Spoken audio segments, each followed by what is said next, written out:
Les aspirateurs robots font désormais partie de plus en plus de notre quotidien. Je vous ai déjà fait quelques présentations de ce type de produit sur la chaîne, car c'est un objet que je ne pourrai plus me passer en ce qui me concerne.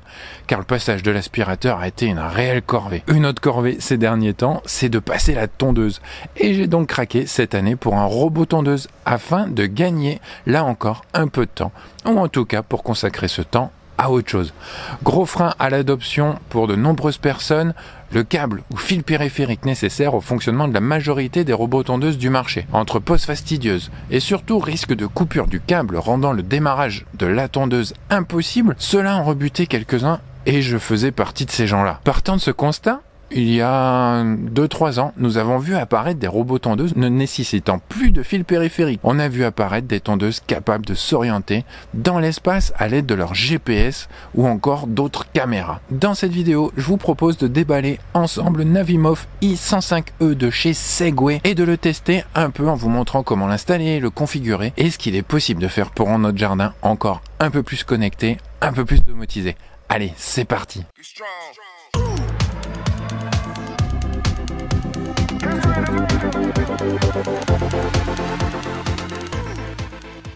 Bonjour, c'est Thomas, bienvenue dans les entrailles de mon journal, de mon carnet de notes dédié à la domotique. Je suis très content de vous retrouver dans le jardin aujourd'hui pour une nouvelle vidéo consacrée à un type de matériel que l'on rencontre de plus en plus pour l'entretien de nos extérieurs, les robots tondeuses. Et aujourd'hui, je vais plus précisément vous parler du modèle Navimov i105E de chez Segway. Non, il ne s'agit pas d'un nouveau gyropode, le Segway Navimov est une tondeuse, ou plus précisément un robot tondeuse, destiné à faciliter la vie des propriétaires de pelouse. Et il présente la particularité de ne pas nécessiter de câble périphérique grâce à un GPS et à une flopée de capteurs. Alors, je ne vous cache pas que je n'ai pas pu m'empêcher de déballer la tondeuse avant de pouvoir tourner cette vidéo et pour vous donner un retour le plus objectif possible. Donc, on ne va pas faire un déballage dans les règles de l'art. Le robot tondeuse tourne depuis quelques semaines déjà, mais dans ce carton, vous trouverez tout le nécessaire minimum concernant la mise en place du robot tondeuse, à savoir un socle sur lequel la base de rechargement viendra se clipser. Vous trouverez aussi la prise électrique avec une belle longueur, donc il ne sera pas forcément obligatoire d'avoir une alimentation électrique toute proche de la base, mais 7-8 mètres, cela est largement ok. Et on trouvera également dans le carton l'antenne RTK. On reviendra sur ce point un petit peu plus tard dans la vidéo. Et bien sûr, on trouve la tondeuse que je trouve au final assez petite. C'est mon premier robot tondeuse et je m'attendais à quelque chose de plus gros, de plus imposant. Cette tondeuse, elle mesure que 54 cm de long par 38 cm de large et 28,5 cm de hauteur pour un poids de 10,9 kg. Allez, 11 kg on va dire.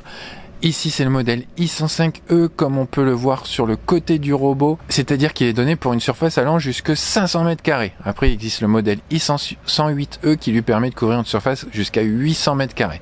J'aime bien le look de ce robot tondeuse. On a sur le dessus une molette qui va nous permettre d'ajuster la hauteur de tonte qui peut varier de 2 à 6 cm et on pourra tondre sur une largeur de 21 cm. Alors, je découvre un petit peu ce type de matériel et je trouve dommage qu'on ne puisse pas régler la hauteur de tonte via l'application et que l'on doit le faire manuellement. Bon, j'ai l'impression que dans cette catégorie de robots tondeuses, ça reste classique. Sur le dessus, on retrouve également un petit écran accompagné de 3 boutons pour valider le code de déverrouillage ou encore naviguer dans les menus, même si ça sera plus pratique de le faire dans l'application, et un bouton d'arrêt d'urgence. On peut y voir également le capteur de pluie sur la partie inférieure. Et enfin, on trouve une caméra sur le devant du robot, c'est ce que Segway appelle le VisioFence. Ce capteur vient ajouter de l'intelligence au robot, la reconnaissance des limites est nettement améliorée, tout en permettant également la détection d'obstacles ou d'objets oubliés, que ce soit un outil oublié dans le jardin, un tuyau d'arrosage, un animal qui se promène, etc. Le VisioFence permet au robot tondeuse de réagir immédiatement et d'ajuster son comportement. Couplé à l'antenne RTK, cela permet à ce robot tondeuse d'assurer une tonte précise à chaque passage grâce à son système de positionnement en temps réel. En fait, l'antenne va augmenter la précision du GPS du robot tondeuse.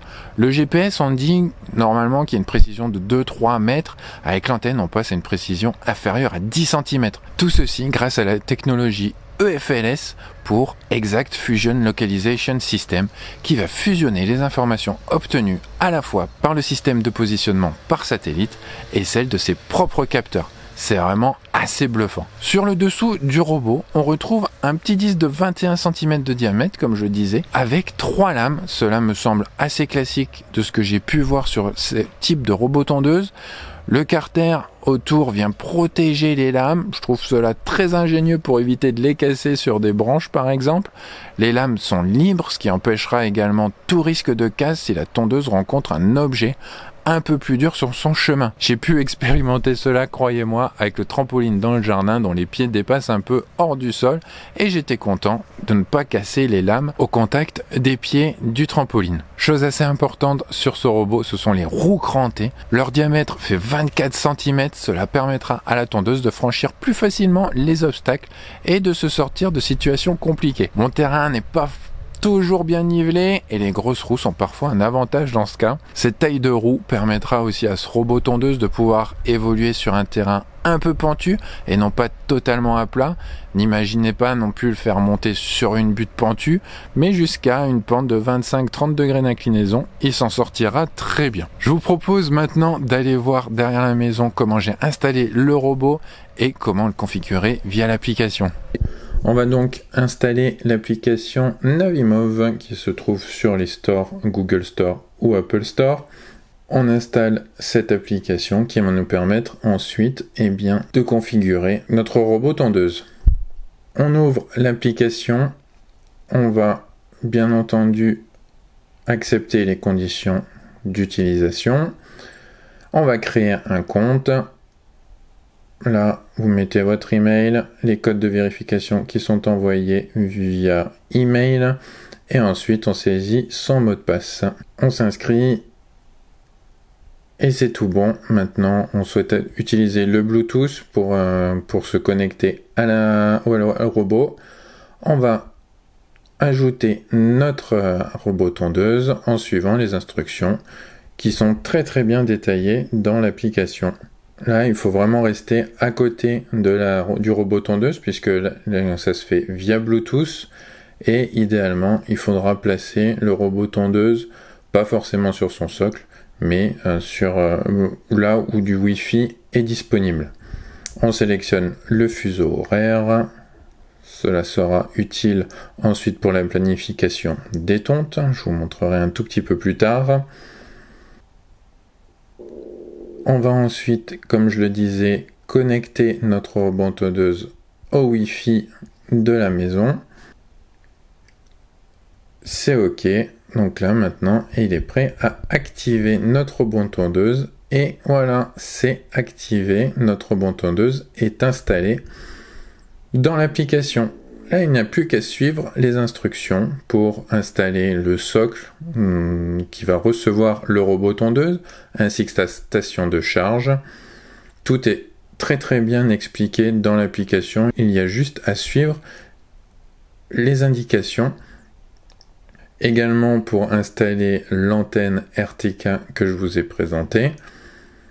On va éviter d'être proche d'un arbre ou trop près de la maison.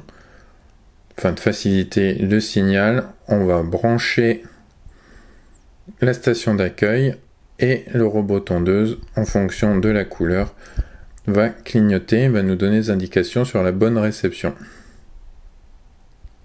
La vérification de la tondeuse est OK. On va fixer le socle ensuite et faire attention également que le cordon d'alimentation ne passe pas à un endroit où la tondeuse va pouvoir passer. On met à jour, forcément quelques mises à jour à réaliser, d'où l'intérêt d'être à côté d'un Wi-Fi disponible. Et ensuite, on va créer une carte. On nous explique bien que l'on va utiliser notre smartphone ensuite pour créer la carte, qu'il ne faut pas que l'herbe soit trop haute pour la première tonte. Et on va pouvoir définir également différentes zones en fonction de la configuration de chez vous. Donc il y a des limitations, des hors-limites, des passages pour passer d'une zone à une autre. Et une fois que tout est bon, on a la vérification que tous les prérequis sont OK pour pouvoir lancer la cartographie. Donc là, on va poser le robot tondeuse sur son socle. On va cliquer sur étalonner. Là, le robot tondeuse, en fait, sort de son socle. Et il y a un petit exercice avant de cartographier, donc pour s'entraîner un petit peu à se déplacer avec le robot tondeuse. Quand on est à l'aise, on met fin à l'exercice et on va pouvoir commencer la cartographie. On nous réexplique pour tout ce qui est délimitation. Donc on va pouvoir créer plusieurs zones. Et une fois que tout est prêt, on va pouvoir commencer la cartographie. On va se diriger au point de départ où l'on veut commencer notre cartographie. Et une fois le point de départ atteint, il ne restera plus qu'à cliquer sur point de départ atteint. Et c'est parti. On n'a plus qu'à longer notre terrain en restant derrière notre robot tondeuse et on va ainsi délimiter toute notre zone ainsi. Un réel plaisir de commander un peu notre robot tondeuse telle une voiture télécommandée. C'est assez sympa, assez ludique pour délimiter son terrain. Il faut être le plus précis possible, forcément. Et une fois que l'on est arrivé au point de départ, on clique sur terminer. Et voilà, notre cartographie est faite. On n'a plus qu'à cliquer sur enregistrer la carte. Là, on voit qu'on est à 214 mètres carrés par rapport aux 500 mètres carrés que nous permet ce robot tondeuse. Il ne reste plus qu'à renvoyer le robot à la maison. Et voilà, on est prêt.